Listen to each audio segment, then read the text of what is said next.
টাকা নিয়ে প্রধান বানানো, টাকা নিয়ে মেম্বারশিপ দেওয়া, টাকা নিয়ে সভাপতি বানানো। ডিমের মাথা কত টাকা 5 টাকা ইনভেস্ট করেছে কি সেটা দেখুন। ভাষণবাজি দিলে হবে না, তারা ইসলাম সাহেব বড় বড় ভাষণবাজি দিত, এখন সে জেলের ভাত খাচ্ছে। আগামী দিনে সরকার সাহেবেরও ব্যবস্থা হবে এরকম। আমি বললে অনেক খারাপ হয়ে যায়, সমস্যা আমি বেশি বলি না ওই জন্য। ওটা হচ্ছে এটা একটা দুর্বল চিত্রনাট্য, এটা বাইনারি ক্রিয়েট করার চেষ্টা হচ্ছে, আর কিছুই না। রাজ্যপাল পশ্চিমবাংলার সাংবিধানিক সর্বোচ্চ কর্তা, তিনি রাইট আছে, তার ভবিষ্যৎ আছে। তিনি চাইলে রাজভবনের মধ্যে তিনি শপথ পাঠ করাতে পারেন বা বিধানসভার মধ্যে করাতে পারেন। তিনি তার এখতিয়ারের বহির্ভূত কিছু কাজ করছেন না, 1 নম্বর। দ্বিতীয় কথা, আমাদের রাজ্যের বর্তমান মুখ্যমন্ত্রী রাজভবনে গিয়ে কিন্তু শপথ নিয়েছিলেন এবং উপনির্বাচনে জিতে এসেছিলেন নির্মল চন্দ্রবাবু, তিনিও রাজভবনে গিয়ে শপথ নিয়েছেন। আমি ভেবে পাচ্ছি না নবনির্বাচিত উপনির্বাচনে দুজন যে বিধায়ক বিধায়িকা তারা রাজভবনে যেতে তাদের অসুবিধা কোথায় হচ্ছে। এটাকে নিয়ে শুধুমাত্র জলগলা করা হচ্ছে, শুধুমাত্র সস্তার রাজনীতি করা হচ্ছে, ফুটেজ নেওয়ার কথা হচ্ছে।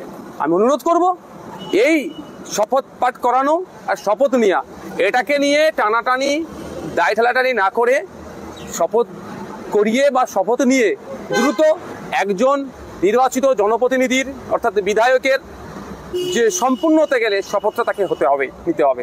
এটা নিয়ে যে স্বার্থে রাজনীতির ময়দানে এসেছি আমরা, জনগণকে সেবা করবো, সেই কাজে নিয়োজিত হওয়া দরকার। পরে একটা কথা আমি বলতে বাধ্য হচ্ছি, আমি এটাও ভেবে পাচ্ছি না আমাদের রাজ্যের সম্মানীয় রাজ্যপাল মহাশয় কেন এই আপনার বিধানসভাতে আসতে তার অনিয়া, সেরকম একটা প্রশ্ন থেকে যাচ্ছে। তিনিও কেন আসতে চাইছেন না? কারণ রাজভবনটাও তার এখতিয়ারের মধ্যে পড়ছে, সারা রাজ্যটা তার এখতিয়ারের মধ্যে পড়ে, তার কন্ট্রোলের মধ্যে পড়ে। তিনি টোটাল রাজ্যের তিনি সাংবিধানিক সর্বোচ্চ কর্তা, তিনি আসছেন না, কারণ এই প্রশ্নটা কিন্তু থেকে যাচ্ছে।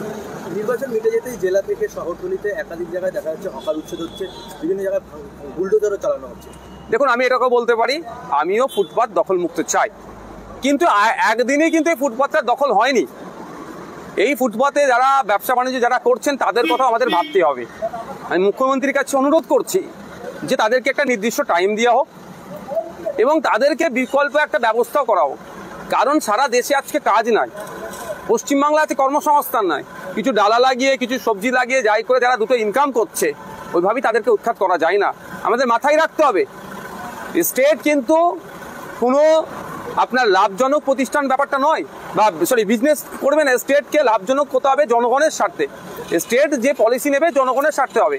তারপর দখল করতে আছে, সেটাকে আমি কোনোদিন প্রশ্রয় দিচ্ছি না, কিন্তু হঠাৎ 24 ঘন্টার নোটিশে উচ্ছেদ করে দেওয়া হবে, তাদের বিকল্প তাদের ব্যবস্থা করে দেওয়া হচ্ছে না, এটা মেনে নেওয়া যায় না।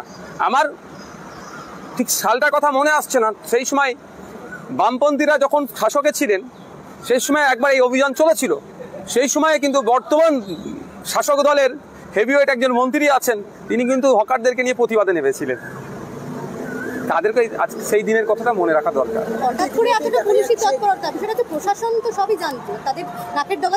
আমি বললে অনেক খারাপ হয়ে যায়, সমস্যা আমি বেশি বলি না ওই জন্য। ব্যাপারটা হচ্ছে, আমি বলবো এই হকার ভাইদের কাছ থেকে আবার টাকা তোলার ধান্দা মিলিয়ে নেবেন। 3 মাস অপেক্ষা করুন, যে হকার ভাইদেরকে তুলে দিচ্ছে দেখবেন অন্য হকাররা হয়তো সেখানে আবার বসবে। এই যে টাকাটা তুলতে হবে, মান্থলি একটা টাকা, আবার সাপ্তাহিক একটা টাকা নয় তো, অন টাইম ইনভেস্ট হয়েছে 5 বছর আগে কেউ করেছে, আবার নতুন করে ইনভেস্টের দরকার আছে, ওই জন্য এদেরকে তুলিয়ে দাও, নতুন কাউকে বসাও, সে টাকাটা দেবে, এটাই হবে। দিনের শেষে গরিব মানুষরা আছে ক্ষতিগ্রস্ত হচ্ছে। গতকাল এবং তার আগের দিন 2 দিন ধরে সবাই শপথ নিচ্ছিলেন সংসদের দিল্লিতে, সেখানে দেখা যাচ্ছিল লাগাতার কিন্তু সবাই শপথের শেষে কেউ ধর্মীয় যে স্লোগানগুলি আছে, সেই স্লোগানগুলি একটা সাংবিধানিক জায়গা, সেই জায়গায় রয়েছে স্লোগান তোলে, এই বিষয়টাকে কীভাবে দেখছেন? দেখুন, ব্যাপারটা হচ্ছে সংসদীয় ক্ষেত্রে কিছু রীতিনীতি আছে। আপনারা জানেন, যখন শপথ না, ঈশ্বরের নামেও শপথ নিতে পারে, আল্লাহর নামেও শপথ নিতে পারে, সংবিধানের নামেও শপথ নিতে পারে। আমি রাজনীতির ময়দানে এসেছি, আমি আমার কথা বলছি, আমি শপথ নিয়েছিলাম, সংবিধানের নামে শপথ নিয়েছিলাম। তো এটা যারা করছেন তারা তাদের কোন অ্যাঙ্গেল থেকে করছেন সেটা আমি বলতে পারবো না।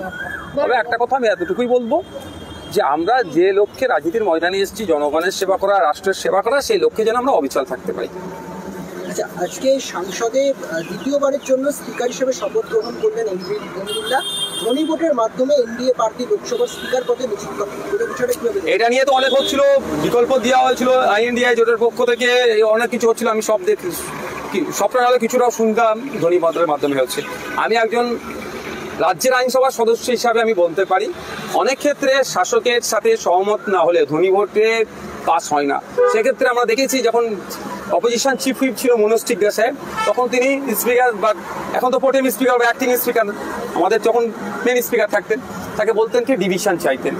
কেন INDI জোট ডিভিশন চাইল না, অর্থাৎ সরাসরি ভোটাভুটিতে অংশগ্রহণ করলো না, এটাই তারা বলতে পারবে, কিন্তু ভবিষ্যৎ থাকে।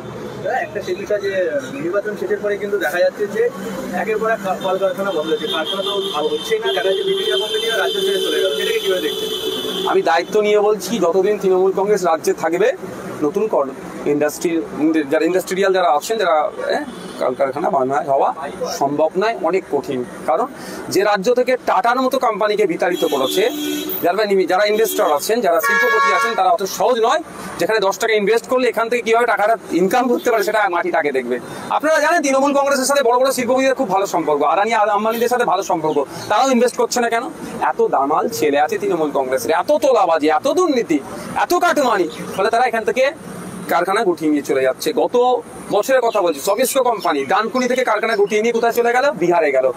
আপনি স্পেশাল ইকোনমিক জোন পশ্চিমবাংলা অনেক কটা জায়গায় তৈরি হচ্ছে, ফলতাতে একটা আছে, আপনি খোঁজ নিয়ে দেখুন, ফলতাতে যখন তৈরি হয়েছিল প্রায় 4.5 লক্ষ শ্রমিক কাজ করতো, আজকে ডেটায় গিয়ে দেখুন 10,000 শ্রমিক কাজ করছে না, অর্থাৎ কলকারখানা বন্ধ হচ্ছে। যারা বলেছিল ক্ষমতায় আসলে 6 মাসের শিল্প করে দেখাবো, আমার মনে এখন 6 মাস সম্পূর্ণ হয়নি, সম্পূর্ণভাবে বা শিল্প করেনি। বছরে বছরে কি বিশ্ব বাংলা বাণিজ্য সম্মেলন না BGBS করেছে, বাণিজ্য সম্মেলনের শেষে কত টাকার মৌ স্বাক্ষরিত হলো, কত টাকা ইনভেস্ট করবে বলে প্রমিস করেছে সে তথ্য দেয়।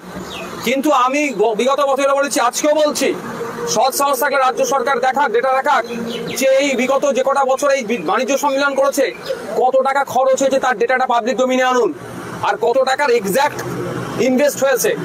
প্রতিশ্রুতি আমি দিচ্ছি 10,000 কোটি, 50,000 কোটি, 1,00,000 কোটি টাকা ইনভেস্ট হবে। ঘোড়া ডিমের মাথা কত টাকা 5 টাকা ইনভেস্ট করেছে কি সেটা দেখুন। আসছে যাচ্ছে শিল্পপতিরা 5 স্টার 7 স্টারে খাচ্ছেন, 4,500 5,000 টাকার প্লেটে, একটা প্লেটের খরচ সেটা হচ্ছেন এসি মানে 7 স্টার 5 স্টারে থাকছেন, চলে যাচ্ছেন, আর একটা করে বলেছেন এত টাকা ইনভেস্ট করবো, কিন্তু দিনের শেষে 10 পয়সা তারা ইনভেস্ট করছে না। ডেটাটা দেখাক না রাজ্য সরকার। প্রথম মামলা আমরা করেছিলাম পঞ্চায়েত ভোটে আমাদের কর্মীকে খুন করার জন্য মামলা করেছিলাম। শওকত সাহেব, আরামুল ইসলাম সাহেবদের নেতৃত্বে এই কাণ্ড হয়েছে, অ্যারেস্টটা হয়েছে আমাদের মামলাতে। তবে অ্যারেস্টের পেছনে একটা অভিসন্ধি আছে, আমি প্রথম থেকে বলেছিলাম। তারপরে একটার পর একটা দেখছি না, দিনের আলোর মতো পরিষ্কার, এর ন্যায়কে প্রতিষ্ঠা করার জন্য হয়তো কেসটা সামনে রেখেছে, এটা গোষ্ঠীদ্বন্দ্ব একটা হচ্ছে বর্তমানে। খয়রুল বলে একজন তৃণমূল নেতা আছে, তাকে মার্ডার করার প্ল্যান করেছে আরাবুল ইসলাম, সেই খবরটা শওকত মোল্লাকে অভিষেক বন্দ্যোপাধ্যায় দিয়েছেন। কি বলবেন? আমি বলতে পারবো না তাদের ব্যাপারে, তাহলে অভিষেক বাবুকে যেটা জিজ্ঞাসা করা দরকার।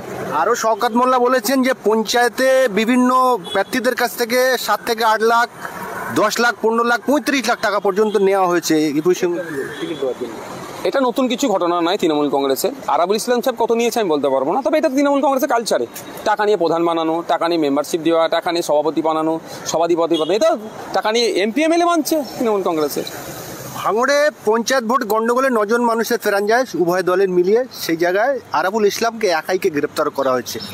তাহলে কি সমস্ত গন্ডগোল কি আরাবুল ইসলামই ঘটিয়েছে? আরাবুল ইসলাম সাহেব জায়গা দিয়েছিল, শওকত মোল্লা এসে ঘটিয়েছে, মামলা চলছে, বাকিগুলোকে ব্যবস্থা হবে তাদের বিরুদ্ধে।